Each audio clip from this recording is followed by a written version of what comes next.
Women said they want men to know that they value you. They want you to be yourself. They want you to be happy. They want you to be healthy. They want you to aim for the stars and they'll help you get there.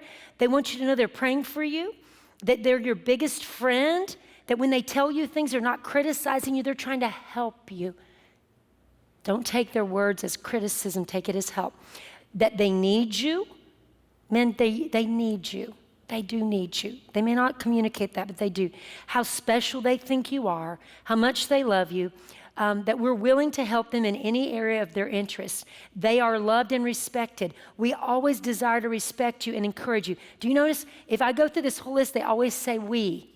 They don't say I. Every one of them, we, and they say they when they talk about men. To them, it's like a huge, big family. They don't think of it as me and you. So they're always saying they are loved. We want them to know. We think a lot differently on doing certain things.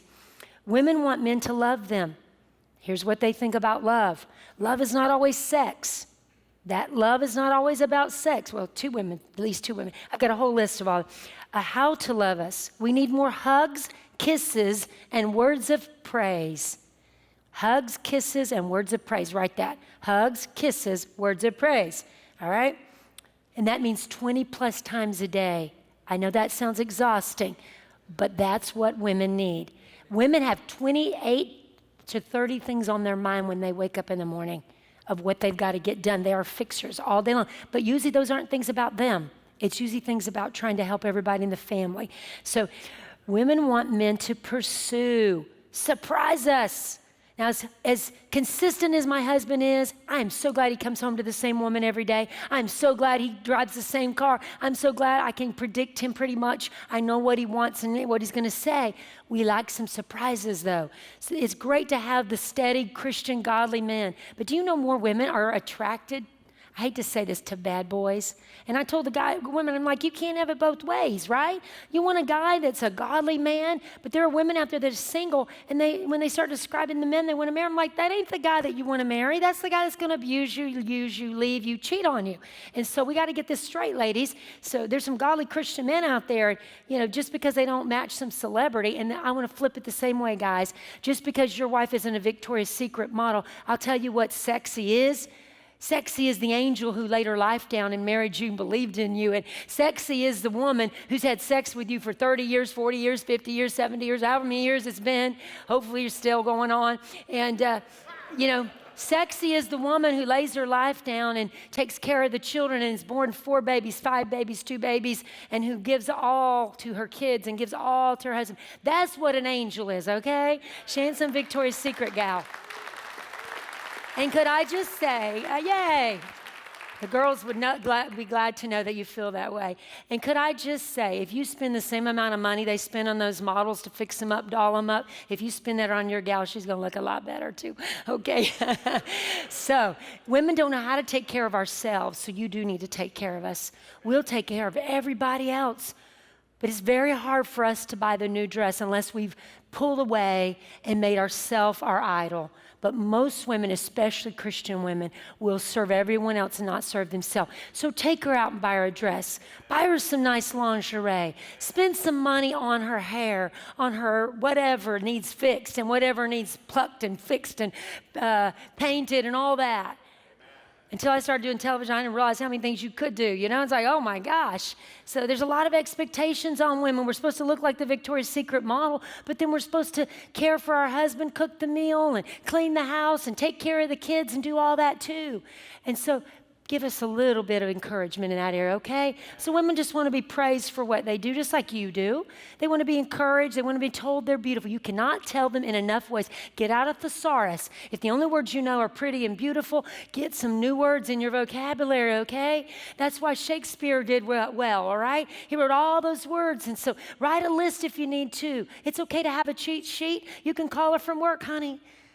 You are so beautiful. You are the most intelligent woman in the world. I wouldn't rather be with any other woman than you. And just write down all those things and you start practicing. She doesn't know you're reading it. You wrote it. It's okay. Borrow it off the internet if you have to, okay? But start encouraging that woman. Start telling her what you feel. I'm going to give you some headlines. I know guys like headlines, all right? 1, here's the headline. Man risks his life for wife. and becomes hero. There's one of them. A woman wants a man that'll risk his life for her.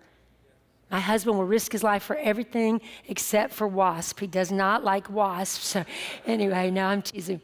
Ephesians 5:25 says, husbands, love your wife as Christ loved the church and gave himself up for her. So give yourself up for your wife. Go to fight for her. Go to battle for her. Invest in her. Let her see that you are the knight in shining armor she really wants you to be. Here's another headline. Man finds a way to love his wife like himself and takes home the prize. Love her like yourself. Ephesians 5:28 says men ought to love their wives as their own body. A man that loves his wife loves himself. Now, you guys don't have any trouble. If you want something, you just get it. If you want it, you go buy it. You get in the store. The difference is in men and women. Men go in the store and they grab it and go. Women want to touch it all, sample it all, seek it all out, search it all out, put it in the cart, sort it, and then finally make the sale. And so that's just a difference in us. But, if you will lay your life down for her, and you'll find the way to love her. And not every woman is the same, but there are a lot of similarities in us, just like there are a lot of similarities with you guys too. But learn your woman. Honey, what makes you feel good? What is it I can do to serve you? What would you like? Now, most women are going to say, I don't know. They will say that because they don't even feel worthy to tell you oftentimes, I really would like a new dress. I really do need this. I would like to get out of the house. When we were raising the kids and I was homeschooling, and at the time we had 4, we have 5 children, but at the time we had 4 at home, and we were living in an 1800s farmhouse, had 1 bathroom, and things were just rough and tough and tumble there. It made me a tough woman because I had to be to live in that situation. But my husband would be out, and I'd be praying for him. I'd be homeschooling the kids and taking care of things. And then when he would come home, there were times I needed to get out of the house. I felt guilty. Women feel guilty all the time. Let me just tell you that. Women feel guilty all the time. They feel like they're never doing enough for their husband, enough for their kids. They never feel like they look good enough. Their weight's right. That's why they want to turn off the lights. When you go to bed, they don't ever feel like they're enough. So your words of praise and your love help them know that they're enough for you, that you believe in them, that you accept them, that you think they're all that. But my husband would come home, and one night I was so frustrated. I said to him, I'm leaving. And I looked at him and he goes, where are you going, to Meijer? And I'm like, yes. I got my purse and said, I don't know when I'll be home. And I just go to Meijer and push the grocery cart around. Back then, it was the only really store we had very much. And back then, Columbus was more of a cow town. We didn't have hardly any malls or anything. So I'd walk around in Meijer, and I'd just go from 75% sell-off to 75% sell-off all night. I'd be there till 2 o'clock in the morning, and I'd come home with stuff. And guess what? It was all for my husband and kids. Because that's just the way women are. So buy her some nice lingerie. Get her a massage, whatever it is she likes. She may not like the same things I like, but do whatever she wants. Find out what you can do. If you watch and see, just observe her. Become a student. Could you become a student of your woman? Become a student of your woman, just like you'd study a business case that you're preparing for a client, just like you'd study a real estate deal, just like you'd study a car engine when you want to get in there and fix that engine, right? Want to troubleshoot and find out what's wrong with it. Study your woman. Find out what she needs from you.